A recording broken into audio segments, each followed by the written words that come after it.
محمد عبدالرشید صاحب لندن سے. جی رشید صاحب السلام علیکم ورحمۃ اللہ. ہاں جی جی جی السلام علیکم. وعلیکم السلام. ہاں جی آصف صاحب میں محمد عبدالرشید بول رہا ہوں جی. جی جی جی اور جناب. میرا سوال یہ ہے کہ میرے ایک غیر احمدی دوست نے سوال کیا ہے کہ اپنی مولوی صاحبان سے پوچھیں کہ ایک مومن اور غیر مومن میں، ایک مسلمان اور غیر مسلمان میں کیا فرق ہے، اس کی وضاحت فرما دیں. ٹھیک ہے جی. مولوی صاحبان تو ہمارے یہاں ہوتے نہیں ہیں، ہمارے علماء تشریف رکھتے ہیں. پھر وہ کہتے ہیں کہ حضرت ابراہیم علیہ السلام کے بارے میں قرآن شریف میں آیا ہے اسلم تو لے رب العالمین، وہاں اسلم تو کا لفظ استعمال ہوا ہے، اس کی کیا وجہ ہے؟ اور آپ اپنے خلیفہ صاحب کو امیر المومنین کہتے ہیں، یہ وضاحت طلب کرتے ہیں پلیز. جی جی ٹھیک ہے جی محمد عبدالرشید صاحب، جزاک اللہ، آپ نے ان کا سوال ہم تک پہنچایا، ہم آگے اپنے علماء کی خدمت میں پیش کریں. دیکھیے عبدالرشید صاحب، امیر المومنین کا مطلب ہے ایمان لانے والوں کا امیر. تو جو ہمارے خلیفۃ المسیح پہ ایمان لائیں گے آپ انہی کے امیر ہیں، آپ منکرین کے امیر تو نہیں ہو سکتے. دوسرا اس بات پہ غور فرمائے کہ قرآن کریم نے اسلام کا لفظ دو مفہوموں میں استعمال فرمایا. ایک تو یہ ہے کہ حضرت رسول پاک صلی اللہ علیہ وسلم کو سچا تسلیم کر لینا، اور ایک ہے وہ مضمون جو حضرت ابراہیم علیہ السلام کے تعلق میں قرآن کریم نے بیان فرمایا کہ اسلم تو میں نے سب کچھ خدا کے سپرد کر دیا. یہ بہت اونچا مقام ہے اسلام کا.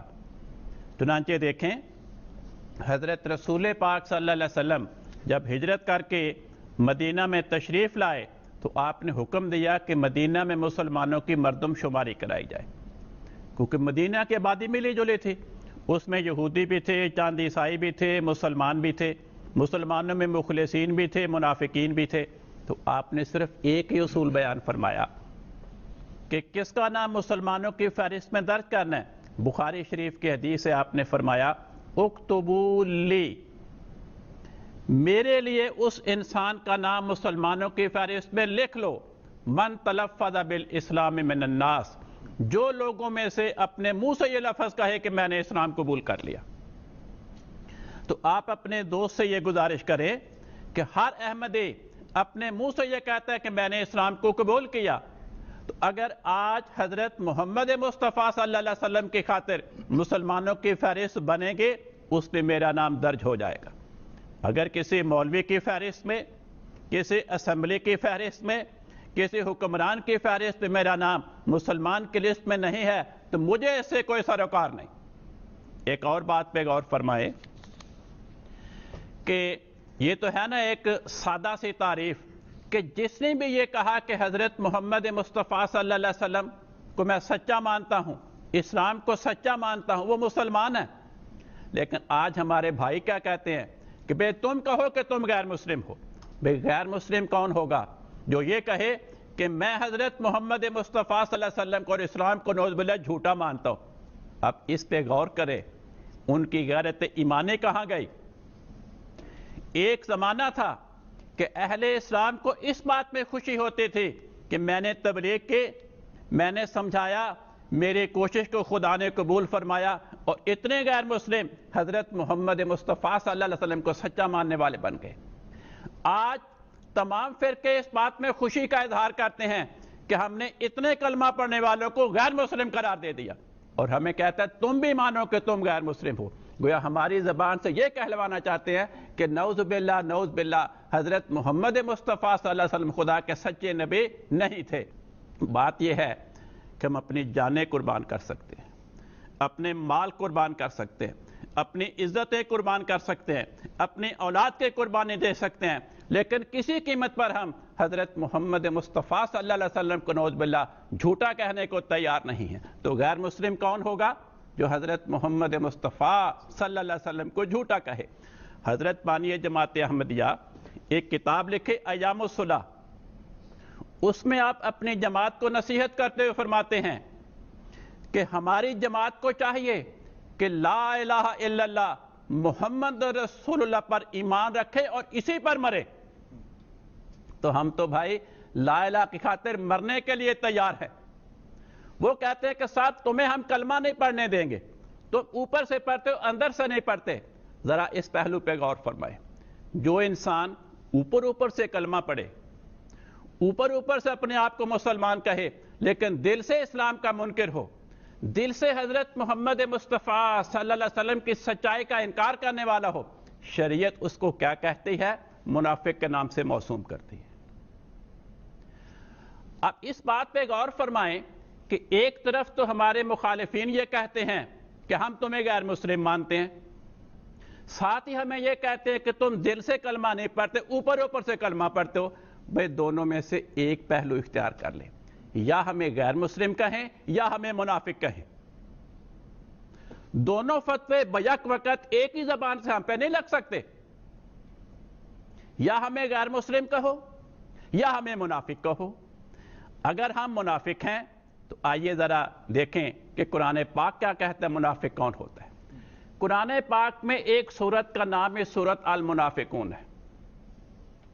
اللہ تعالیٰ کی رحمت پہ قربان جائیں، اس نے سورت کا نام المنافقون رکھا تاکہ سننے والوں کو، غور کرنے والوں کو سہولت رہے کہ بھئی اگر کسی کو ہم نے منافق کا لیبل لگانا ہے، اس سورت کے اوپر چھوٹی سورت ہے 1.5 صفحے کی، اس سورت کا آغاز اس بات سے اور اللہ تعالیٰ فرماتا ہے اے محمد مصطفیٰ صلی اللہ علیہ وسلم، جب تیرے پاس منافقین آتے ہیں تو کہ نشہدو، ہم گواہی دیتے ہیں کہ تو اللہ کا رسول ہے۔ خدا فرماتا ہے اللہ تعالیٰ جانتا ہے کہ تو اللہ کا رسول ہے، لیکن اللہ تعالیٰ ساتھ ہی یہ گواہی دیتا ہے انہم لکاذبون، کہ منافق جھوٹ بول رہے ہیں، وہ دل سے تجھے خدا کا رسول نہیں مانتے۔ ہمارے مخالفین ہم پہ یہی لیبل لگاتے۔ اگلی آیت پہ غور کریں، اس نے منافقین کی نشانی بتا دی کہ کس کو منافق کہنا ہے، منافق کیوں اسلام کا اظہار کرتا ہے اور دل سے اسلام کا منکر ہے۔ فرمایا اتخذوا ایمانہم جنتاً، منافقین نے قسمیں کھا کھا کر اپنے اسلام کا اظہار، اپنے مسلمان ہونے کا اظہار کیوں کیا ہے؟ جنتاً، وہ اپنے اس عمل کو ڈھال بناتے ہیں۔ ڈھال کے لفظ پہ غور کریں، ڈھال کس کو کہتے ہیں؟ جب میدان جنگ میں سپاہی لڑا کرتے تھے، ایک ہاتھ میں تلوار ہوتی تھی، ایک ہاتھ میں ڈھال ہوتی تھی۔ اپنی جان کو دشمن کے حملے سے بچانے کے لیے ڈھال آگے کرتے تھے، اس ڈھال پہ دشمن کا وار روکا کرتے تھے۔ گویا قرآن پاک نے ہمیں یہ حقیقت واشگاف طور پہ بیان فرما دی کہ منافق اوپر اوپر سے اسلام کا، کلمہ شہادت کا اور حضرت محمد مصطفیٰ صلی اللہ علیہ وسلم کی سچائی کا اقرار اور اعلان کیوں کرتا ہے؟ تاکہ اپنے آپ کو جانی نقصان سے بچائے۔ اس پہلو کو سامنے رکھیں اور جماعت احمدیہ کے افراد کے حالات پہ غور کریں۔ آج پاکستان میں کیا ہو رہا ہے؟ آج پاکستان میں ہندو کو خطرہ نہیں ہے، عیسائی کو خطرہ نہیں ہے، یہودی کو خطرہ نہیں ہے، سکھ کو خطرہ نہیں ہے، کسی بدھسٹ کو خطرہ نہیں ہے، خدا کے منکر کو خطرہ نہیں ہے۔ خطرہ کس کو ہے؟ احمدی کو۔ اور کیوں؟ کہتے ہیں اگر تم نے کلمہ پڑھا، اگر تم نے اسلام کی سچائی کا اقرار کیا، تمہیں 3 سال جیل کی سزا دیں گے۔ اور 3 سال جیل کی سزا تو بعد میں آئے گی، پہلے جلوس آئے گا۔ وہ کلمہ پڑھنے والے احمدی کی پٹائی کرے گا، اس کو زخمی کرے گا، اس کے مکان کو آگ لگائے گا، اس کا سامان لوٹے گا، پھر مقدمہ چلے گا اور 3 سال جیل کی سزا ہوگی۔ اگر ایک احمدی اپنے آپ کو مسلمان نہ کہے، اسلام کی سچائی کا اقرار نہ کرے، اسلام کی سچائی کا اعلان نہ کرے، کوئی جلوس اس پہ حملہ آور نہیں ہوگا، اس کے خلاف کسی تھانے میں پولیس رپورٹ درج نہیں ہوگی، اسے کوئی جج سزا نہیں دے گا۔ تو آج پاکستان کا ہر پولیس اسٹیشن، پاکستان کی ہر فوجداری عدالت، وہ اس کا ریکارڈ اس بات کا گواہ ہے کہ اس علاقے میں، اس کے حدود میں جتنے بھی احمدی آباد تھے، کتنے درجنوں احمدی بلکہ سینکڑوں احمدی ایسے ہیں جن پر اس جرم میں مقدمہ بازی ہوئی کہ انہوں نے کلمہ پڑھا، انہوں نے کلمہ پڑھا، انہوں نے اپنے آپ کو مسلمان کہا، جلوسوں سے مارے کھائیں۔ تو آج احمدی اپنے آپ کو مسلمان اس لیے نہیں کہتا کہ میں نقصان سے بچ جاؤں، آج احمدی اس لیے اپنے آپ کو مسلمان کہتا پاکستان میں کہ مجھے نقصان پہنچایا جائے۔ تو قرآن کریم کی آیت کہتی ہے کہ منافق اسلام کا اظہار اس لیے کرتا ہے کہ وہ اپنے آپ کو جانی نقصان سے بچائے۔ جماعت احمدیہ کے حالات بتاتے ہیں کہ اگر وہ اسلام کا اظہار نہ کریں تب جانے نقصان سے بچیں گے، اگر اسلام کا اظہار کریں تو جانے نقصان کرے ہر دم جان ہتھیلی پہ رکھ کے کھڑے ہیں.